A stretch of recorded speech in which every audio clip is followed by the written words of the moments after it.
Dear student, आज हम कक्षा 10 की मैथ चैप्टर स्टार्ट कर रहे हैं।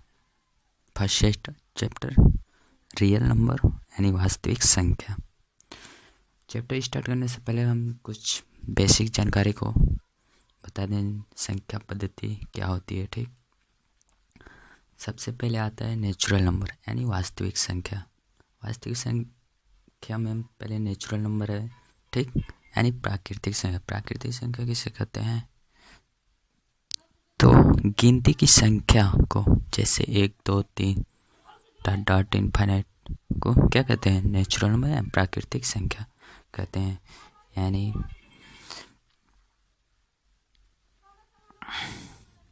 प्राकृतिक संख्या जो होता है मेरा 1 2 3 डॉट डॉट इनफाइनाइट, ठीक। इसके बाद प्राकृतिक संख्या के बाद आता है मेरा क्या? पूर्ण संख्या यानी होल नंबर, ठीक। पूर्ण संख्या किसे कहते हैं, ठीक, किसे कहते हैं? आप लोग शायद जानते हो, ना जानते हो, जान लीजिए, ठीक। जब इसी प्राकृतिक संख्या में हम जीरो को क्या करें? इंक्लूड कर दें, यानी जीरो इसमें मिला दें, ठीक ना।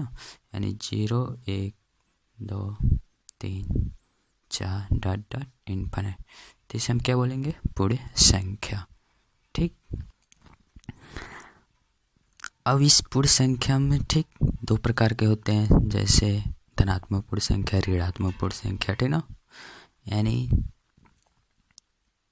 0 1 2 3 4 5 डॉट डॉट, ठीक। और क्या 0, ठीक है, प्लस में सब है, ठीक। और इधर क्या है? माइनस में, -1 -2 -3, ठीक। यानी ये धनात्मक पूर्ण संख्या हो जाएंगे हमारे 0 1 2 3 4 5। और 0 के इस साइड जो माइनस में, इसे क्या बोलेंगे? ऋणात्मक पूर्ण संख्या, ठीक ना। इसके आगे मेरा जो टॉपिक है रियल नंबर वास्तविक संख्या, ये पार्ट आता है, ठीक ना।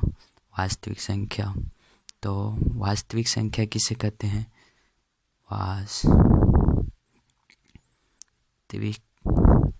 संख्या, तो देखिए फ्रेंड, वास्तविक संख्या हम तक जो भी ऊपर पढ़ा है, ठीक ना, वास्तविक संख्या में ये सभी आ जाएंगे, ठीक ना। तो इस वास्तविक संख्या अब हम इसे दो पार्ट में बांट देंगे, ठीक ना। एक यानी वास्तविक संख्या दो होते हैं, ठीक ना। वास्तविक संख्या में एक परिमेय संख्या आता है और अपरिमेय संख्या, ठीक। तो यानी वास्तविक संख्या देख लीजिए, जो भी मतलब ये पूर्ण संख्या है, ठीक, यानी 0 जो भी लाइन पे प्रदर्शित किया गया है, ठीक ना, ये सब वास्तविक संख्या है, ठीक ना। अब इसमें आता है पहला परिमेय संख्या।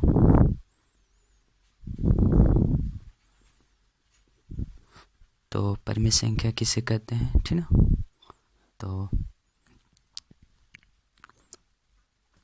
तो परिमेय संख्या उसे कहते हैं जिसे हम p/q के रूप में क्या कर सकते हैं? व्यक्त कर सकते हैं, ठीक ना। यानी जिसे हम p/q के रूप में व्यक्त कर सकते हैं, उसे परिमेय संख्या कहेंगे, ठीक ना। लेकिन इसमें देखिए परिमेय संख्या, इसमें कंडीशन होगा, ठीक ना। परिमेय संख्या कहते हैं जहाँ की इज नॉट इक्वल टू 0, यानी जो एक क्यू है क्या? 0 के बराबर नहीं होना चाहिए। जैसे मान लीजिए 2/1 3/4 2/7, ये सब क्या है? परिमेय संख्या। जो इसमें देखिए एक क्यू, जो मेरा क्यू है ना, 0 के बराबर नहीं है, ठीक। इसके बाद दूसरा मेरा आता है अपरिमेय संख्या। अपरिमेय संख्या, तो जिसे हम अपरिमेय संख्या उसे कहते हैं जिसे हम क्या करें? p/q के रूप में व्यक्त ना कर सकें, ठीक ना। फॉर एग्जाम्पल, ठीक ना, जिसे हम P/Q के रूप में व्यक्त न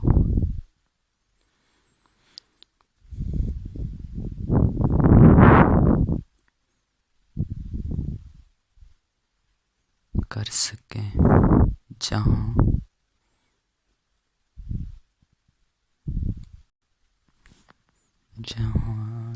Q = 0।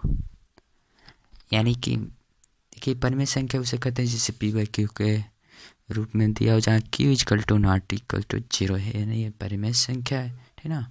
और अपरिमेय से कहेंगे जिसे हम P/Q के रूप में व्यक्त ना कर सकें, ठीक ना। जैसे P/Q = 0 है ना, यानी यहाँ पर मेरा अपरिमेय संख्या फॉर एग्जाम्पल हो जाएगा 2/0, ठीक, या फिर √5, √3, या फिर 1.44। ये सब क्या है? अपरिमेय संख्या है, ठीक ना। तो आशा करते हैं कि आप लोग समझ गए होंगे कि प्राकृतिक संख्या, पूर्ण संख्या, वास्तविक संख्या, परिमेय और अपरिमेय संख्या किसे कहते हैं, ठीक ना। अब हम आते हैं चैप्टर पे, वास्तविक संख्या, ठीक ना। तो इस चैप्टर को पढ़ने से पहले सबसे पहले हम एक थ्योरम है उसे हम पढ़ेंगे, जो कि मेरा थ्योरम है कि इक्विल विभाजन परिमेय, ठीक ना।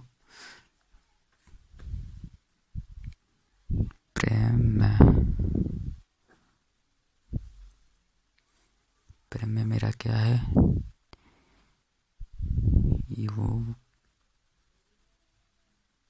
इक्विल विभाजन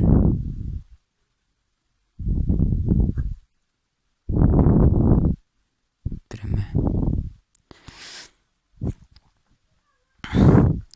ये परिमेय होता है, ठीक ना। दो धनात्मक पूर्णांक A और B, दो धनात्मक पूर्णांक A और B दिए रहने पर ऐसी अद्वितीय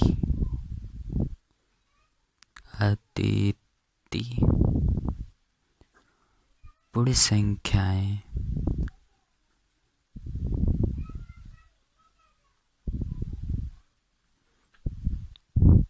Q और R विद्यमान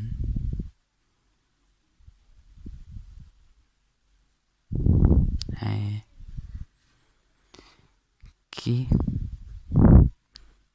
A = BQ + R,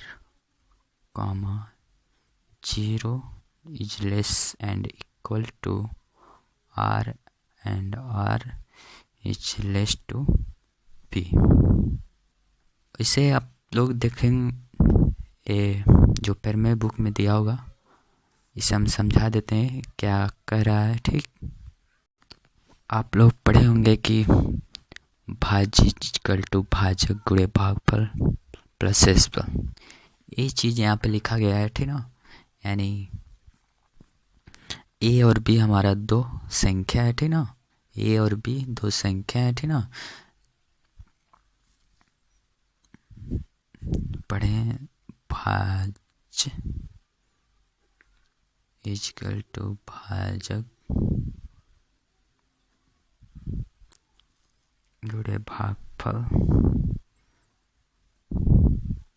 प्लस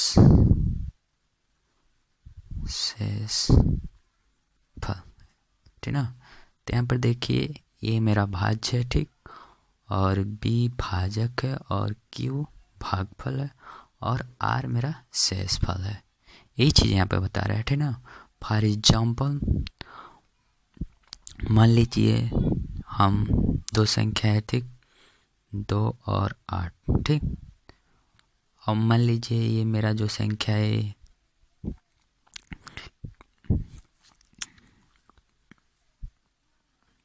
ये मेरा जो 2 है क्या है, भाजक है। भाजक इसलिए मानेंगे कि इसी से हमको क्या करना है, भाग देना है, ठीक ना। और ये क्या है, भाज्य,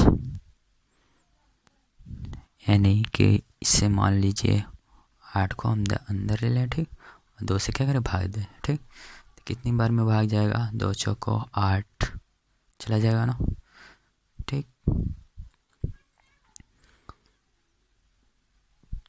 कट गया, ठीक।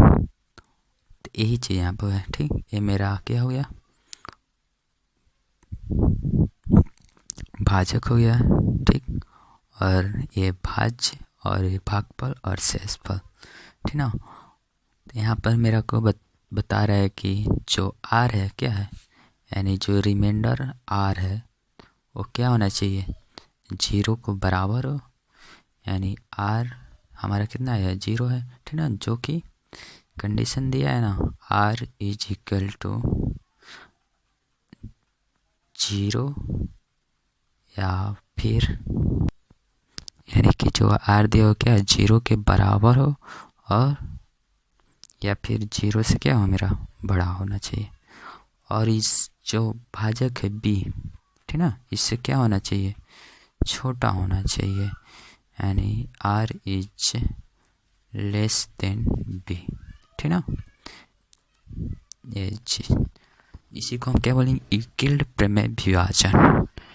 इसी के बेस पे हम प्रश्नावली का क्वेश्चन मेरे को करना है, ठीक ना। तो चलते हैं अब, तो हम प्रश्नावली पे चलते हैं, ठीक ना। जैसा कि बुक में देख लीजिए, आपके पास प्रश्नावली 1.1 दिया है। पहला क्वेश्चन, निम्नलिखित संख्याओं का एचसीएफ ज्ञात करने के लिए यूक्लिड विभाजन एल्गोरिथम का प्रयोग कीजिए, ठीक। यानी यूक्लिड विभाजन एल्गोरिथम का प्रयोग करके हमें क्या करना है, 135 और 225 का क्या करना है, एचसीएफ निकालना है, ठीक।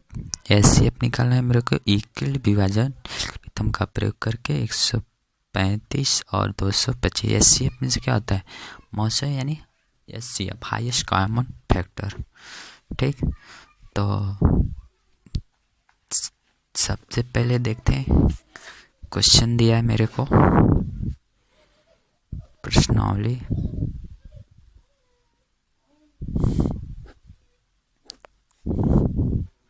1.1 का पहला क्वेश्चन,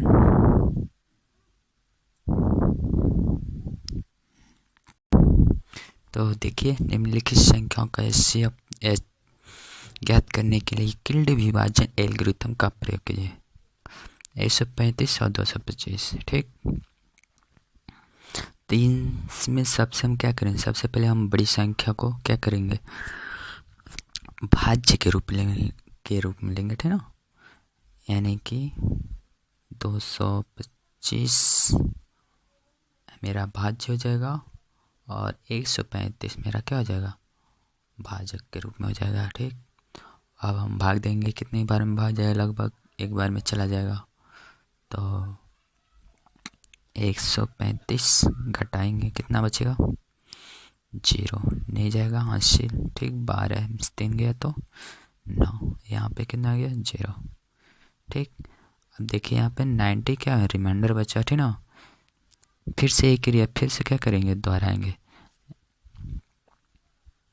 यानी कि अब मेरा 135 जो बचा है रिमाइंड, ये जो बचा है, ठीक, ये मेरा क्या हो जाएगा, भाज्य हो जाएगा, और 90 मेरा भाजक हो जाएगा, ठीक।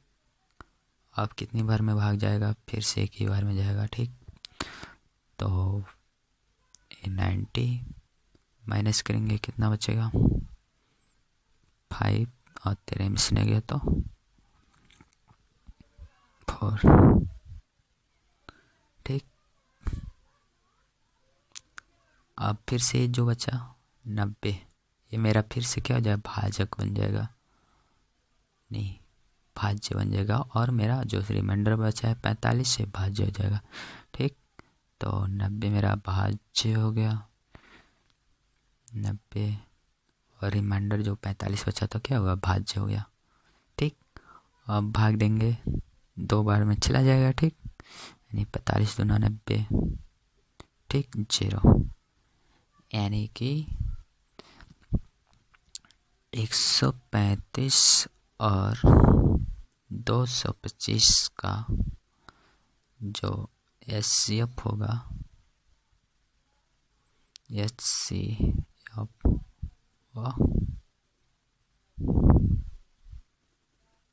135 और 225 का HCF कितना हो जाएगा, 45। ठीक,